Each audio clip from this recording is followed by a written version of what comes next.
Bismillahirrahmanirrahim. Assalamualaikum warahmatullahi wabarakatuh. Jumpa lagi dengan kami Saham Hijau, yaitu segala sesuatu tentang dunia investasi di pasar modal. Pada kesempatan kali ini kami akan membahas tentang kenapa saat video ini dibuat saham Bank BRI mulai menarik. Ya, sekali lagi ketika video ini dibuat menjadikan saham Bank BRI ini mulai menarik. Plus banyak yang bertanya kepada kami bagaimana nasib holder para pemegang saham Bank BRI karena harganya turun terus. Sebelum lebih jauh jangan lupa untuk subscribe, like, dan komen. Kalau Anda ingin gabung grup premium kami atau privat dengan kami, cukup cek di link deskripsi. Siapa tahu bisa bermanfaat bagi Anda. Memang kalau dilihat dari harga saham Bank BRI itu cukup tragis ya. Pada saat sekarang harganya 4.350 per 18 November 2024. Ini menurut kami tidak adil untuk saham bank besar ya. Ini menurut kami sekali lagi. Cuman kan pasar berkehendak lain. Kita tidak bisa menyetir pasar, itu tidak bisa karena sangat banyak faktor asing, lokal, sentimen, dan lain sebagainya. Oleh sebab itu mari kita analisa satu per satu. Pertama, apakah ada masalah fundamental? Kita lihat baik-baik. Kalau dari segi revenue itu masih cukup bagus karena peningkatannya cukup lumayan revenue-nya. Ya, Anda bisa lihat kuartal 1 2023 2024 naik, kuartal 2 naik, kuartal 3 juga naik. Dari segi net income ini yang menjadikan was-was sebetulnya. Kuartal 1 net income-nya naik tipis sekali, kuartal 2 turun tipis. Tapi kuartal 3 sudah naik lumayan. Oleh sebab itu kalau kita berkaca sama ini, harusnya, sekali lagi harusnya, setelah keluar kuartal 3, laporan kuartal 3 itu harusnya naik. Ya, kalau misalkan ini setelah keluar laporan kuartal 2 turun, itu menurut kami wajar lah. Karena kalau ngelihat daripada laporannya yang net income-nya turun ya. Tapi kuartal 3 kemudian turun tuh aduh. Ya, tapi nanti kita lihat lebih jauh. Nah, ini lebih detail ya. Kenapa ada juga yang membuang saham Bank BRI? Pertama, ini saya sumbernya dari Stockbit. Kalau kita lihat di sini, memang ada yang namanya hal negatif dari segi apa? Third party fund, yaitu dana pihak ketiga. Ini bisa dikatakan dana murah lah. Kalau bank itu sangat melihat pada aspek ini. Bank BRI ya, kita lihat kesimpulannya aja. Saya tidak perlu bahas satu persatu semuanya ya. Kuartal on kuartal itu turun 2% ya. Pertanyaannya, apakah ini negatif? Di beberapa investor ini negatif ya. Walaupun year on year itu naik 5,6%. Jadi kalau dibilang negatif banget enggak. Karena ini juga tumbuh. Walaupun tumbuhnya tidak begitu besar tapi ini tumbuh. Ya. Yang berikutnya, pada aspek net interest income dan non interest income ya, pendapatan bunga dan non bunga juga naik ya, naiknya cukup lumayan, cukup bagus. Jadi tidak ada sesuatu yang parah sekali menurut saya, tidak ada. Kalau indikator ada indikator ini ya tadi.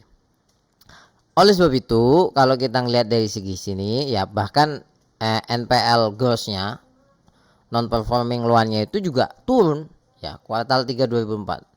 Artinya apa? Kalau kita ngelihat secara fair di kuartal 3 2024 itu kinerja Bank BRI membaik. Ingat, kalau secara fair kita bisa mengatakan seperti itu. Ya, apakah baik banget? Enggak. Sekali lagi kalau baik sekali tidak, tapi membaik. Ya, karena ada aspek ini nih. Berikutnya, kenapa sahamnya turun terus? Ya. Ini versi kami ya. Saya ingin memberikan penjelasan dari sisi bandarmologi. Per Oktober sampai November itu distribusinya sangat besar sekali, sangat besar. Dan kalau kita telaah lebih jauh, itu yang menjual sangat besar itu adalah asing. Ini foreign ya, kelihatan ya. Dan penjualannya gila sampai 2,8 triliun, 1,8 triliun, 1 triliun edan. Ini besar sekali. Ini bukti bahwasanya saham-saham besar itu sebenarnya dikuasai asing. Pertanyaannya seperti ini, kenapa asing membuang? Apakah karena jeleknya saham Bank BRI? Tidak. Kalau versi saya tidak ya. Kenapa saya katakan demikian? Karena distribusi besar Bank BRI itu setelah terpilihnya Donald Trump. Nah, Donald Trump itu memberikan efek yang sangat besar. Kenapa sangat besar? Karena gini, pasar Amerika menjadi lebih menarik, kripto menjadi lebih menarik, dolar menjadi semakin kuat. Jadi asing itu menarik dana untuk memasukkan di pasar mereka.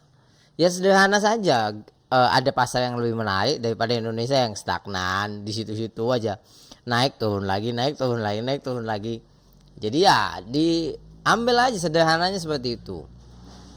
Tapi kalau ada pertanyaan, kenapa saya katakan saat sekarang ini menarik dari Bank BRI? Pertama, ini aspek yang menurut kami sangat menarik. Pada posisi sekarang, dividennya itu akan mencapai angka 4.300, mohon maaf, 7%, ya. Ini padahal saya bagi 4.400 harganya. Belum 4.350. Saya bulatkan biar gampang, itu 7%. Bayangkan, kalau misalnya semakin turun kan dividen yieldnya semakin besar. Kenapa kami mengatakan optimis? Misalkan 7%. Pertama, pemerintah ini butuh banyak uang, ya, sehingga beberapa BUMN akan diambil dividennya kalau bisa lebih besar seperti itu. Yang kedua, kenapa kami optimis seperti itu? Karena pendapatannya nggak turun-turun amat gitu loh. Net profitnya kan nggak turun-turun amat. Jadi kalau potensi mengeluarkan dividen yang sama itu masih besar. Dividennya sama, harga sahamnya lebih turun, kan yieldnya jadi lebih besar. Nah, oleh sebab itu cukup menarik. Sederhananya gini loh, Anda tutup mata masuk di saham ini per tahun dapat 7%, kan nanti tumbuh kan. Bank Big Bang ini kan, empat Big Bang ini kan cukup menarik secara jangka panjang. Jadi seperti itu. Nah, kalau pertanyaan gini, kira-kira turun sampai harga berapa, ya? Kalau kita lihat distribusi yang begitu besar, kalau versi kami perlu dilihat baik-baik. Pertama, asing belum ada tanda-tanda untuk masuk lagi, ya. Yang berikutnya, bandar juga sama, keluar dengan sangat besar. Kalau ada pertanyaan siapa yang menahan, ini saham yang sangat disukai oleh retail, terus terang ya, sangat disukai oleh retail, yang mana kalau turun semakin dalam, retail semakin optimis.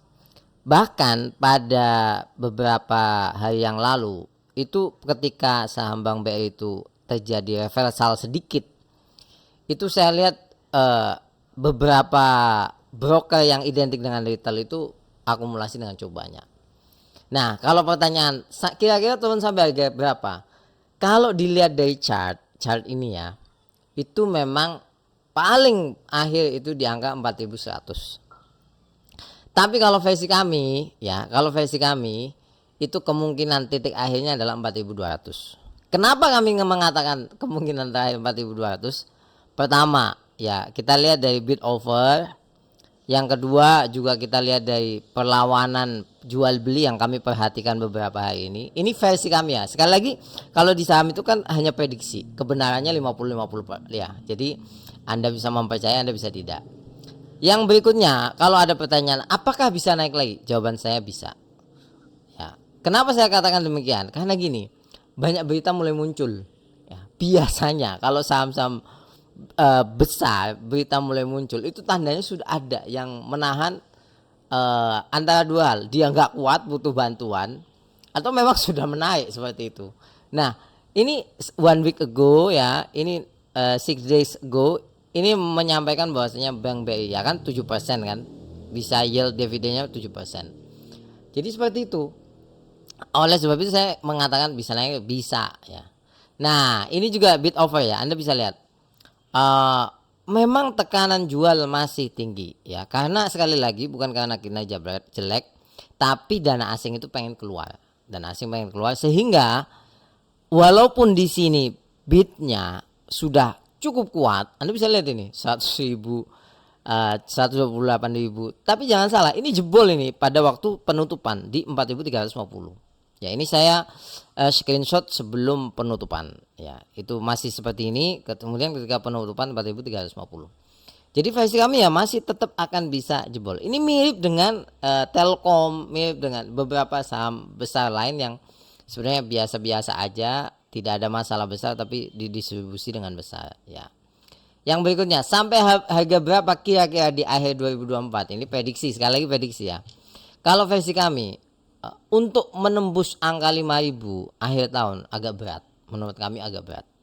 Ya, kalau kenapa prediksi kami seperti itu? Karena gini, kalau misalkan harga akhir di 4.200, ya, naik ke 4.800 aja, ini 4.800 akan banyak yang take profit. Ya, akan banyak yang take profit. Karena apa? Itu sudah keuntungannya 15% sampai 18%. Oleh sebab itu kalau sampai akhir tahun prediksi kami maksimal, sekali lagi maksimal, mungkin di 4.800. Kalau misalkan oh ternyata lebih tinggi nih, nembus, berarti bagus dong, ya kan? Kalau lebih bawah itu yang bahaya. Jadi seperti itu. Ini analis ya, merekomendasi itu sampai 5.600, bahkan ada 6.800 karena memang pernah menyentuh angka 6.500. Jadi seperti itu, artinya potensi capital gain dari harga ini bisa mencapai sekitar 35%. Belum lagi dividennya. Jadi sangat menarik menurut saya. Nah, ini saya memberikan beberapa alasan ya. Apa alasan tidak membeli Bank BRI sekarang pada saat video ini dibuat? Pertama, asing masih membuang dengan sangat masif. Memang gede banget. Dan kita nggak bisa nahan, kecuali serempak. Ayo kita beli sama-sama saham Bank BRI. Kecuali seperti itu. Tapi ya pasar susah. Apalagi ini Bank BRI yang butuh dana sangat besar. Yang kedua, downtrendnya cukup parah. Ya jadi kita nggak bisa menahan. Kita biarkan aja agar terjadi yang namanya jenuh jual banget. Ingat ada kata-kata banget. Ya kalau hanya jenuh jual enggak. Kalau jenuh jual banget, nah itulah nanti akan naik. Yang berikutnya, apa alasan membeli Bank BRI sekarang? Yang pertama, rasio dividen sudah tinggi, kinerja masih oke.